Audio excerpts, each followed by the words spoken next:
चलो ध्यान दो।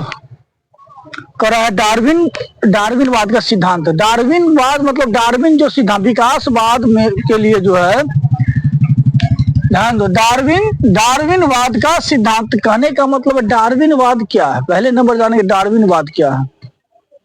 तो डार्विनवाद मतलब विकासवाद के लिए जो सिद्धांत डार्विन दिया, डार्विन ही जैसे कि लेमार्क जो बताया था कि विकास कैसे हुआ, तो ध्यान दो, उन्होंने बताया कि जो भी जीव जन्म ले रहे हैं, जो विकास किए हैं, वो जीव जो है पहले से मौजूद अपने पूर्वजों से ही क्या हुआ है, जन्म लेकर विकास किए हैं और वही जो है धीरे धीरे विकसित किया है। मतलब डार्विन का सिद्धांत निम्नलिखित बिंदुओं पर आधारित है। पहला है प्राकृतिक चयन। देखो, प्राकृतिक चयन का मतलब क्या होता है कि सभी जीव रहने के लिए परिस्थिति चयन करते हैं, रहने के लिए, यानी कि प्राकृतिक। इस बात को लेमार्क भी बताया था, नहीं, तो लेमार्क भी बताया था कि वो भी क्या करता है कि मतलब जीव जो है वातावरण के अनुसार विकास करता, बताया था ना। तो डार्विन क्या कर रहा है कि प्राकृतिक चयन बताया कि जब भी कोई भी जीव विकास करता है तो एक दूसरे से प्रतिस्पर्धा करता है। हर क्षेत्र में प्रतिस्पर्धा होता है ना, प्रतिस्पर्धा समझते हो, कंपटीशन, एक दूसरे से संघर्ष करना, कंपटीशन करना।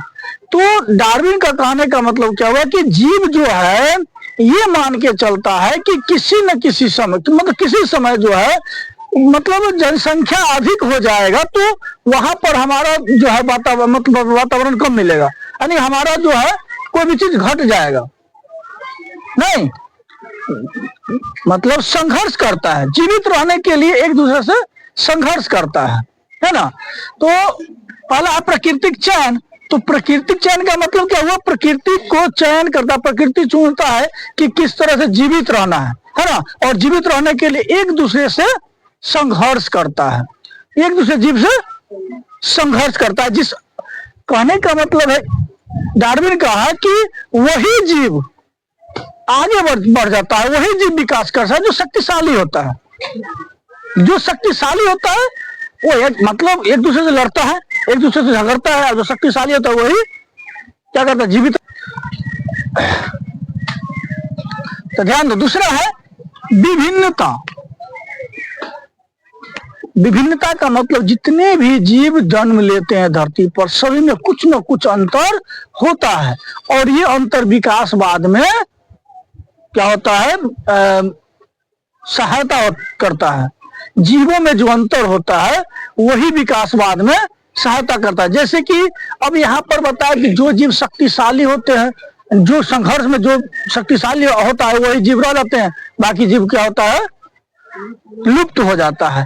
तो विभिन्नता में सभी जीवों में कई प्रकार के अंतर होगा, और जो अंतर आज दिखाई देगा, जो विभिन्नता अभी दिखाई देगा, वही विभिन्नता रह जाएगा, बाकी विभिन्नता क्या होगा, लुप्त हो जाएगा। हमारे अंदर जो गुण है, हमारे अंदर गुण जो दिखाई देने वाला गुण जो होगा, वही गुण अगला पीढ़ी तक पहुंचेगा ना।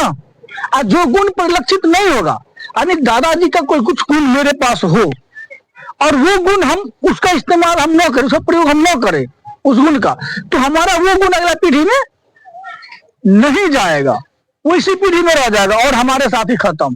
तो अगला पीढ़ी में क्या होगा, विभिन्नता नहीं पहुंचेगा। तो जीवों में कई प्रकार की विभिन्नताएं पाई जाती है, और वो सभी विभिन्नता जो है, मतलब वही विभिन्नता अगली पीढ़ी तक पहुंचती है जो विभिन्नता दिखाई देता है। क्या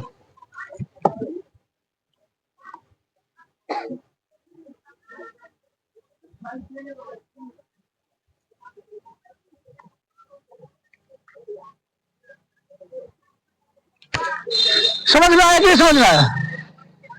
विभिन्नता समझ में आया कि जीवों में कई प्रकार की विभिन्नताएं पाई जाती है, और वही विभिन्नता अगले पीढ़ी में दिखाई देता है जो विभिन्नता मतलब अभी मतलब दिखाई देता है। इस पीढ़ी में जो दिखाई देता है वही अगली पीढ़ी तक पहुंचता है, और जो दिखाई न देने वाला विभिन्नता होता है वो लुप्त हो जाता है। नहीं, हमारा बहुत सारा लक्षण, अब मान लीजिए कोई चोर था, किसी के दादाजी चोर थे, तगड़ा ऐसा चोर थे पुलिस नहीं पकड़ पाया।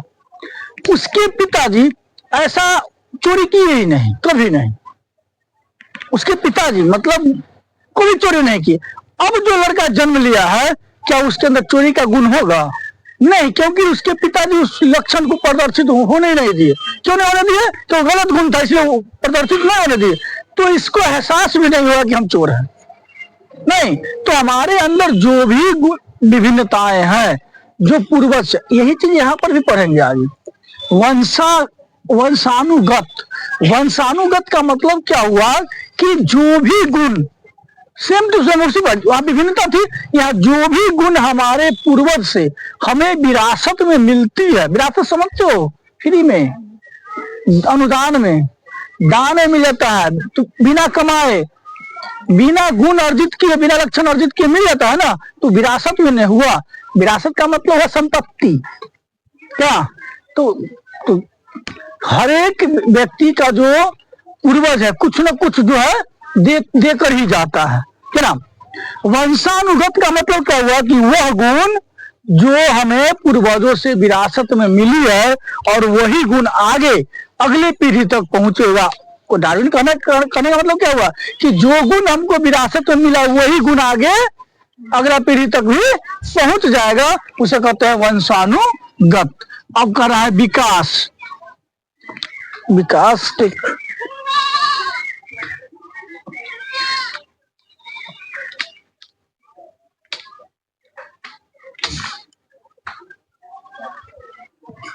देखो, समय के साथ जीवों में विकास होता है। ये जो है कहा, डार्विन क्या कहा कि समय के साथ जीवों में विकास होता है और विकसित ही प्राणी अगला पीढ़ी तक पहुंच, मतलब प्राणी का विकसित गुण अगला पीढ़ी तक पहुंच जाता है। नहीं, और जो विकास नहीं कर पाता है वो वहीं पे लुप्त हो जाता है ना। अब जिस प्राणी में विकास नहीं होगा वो प्राणी क्या होगा? वहीं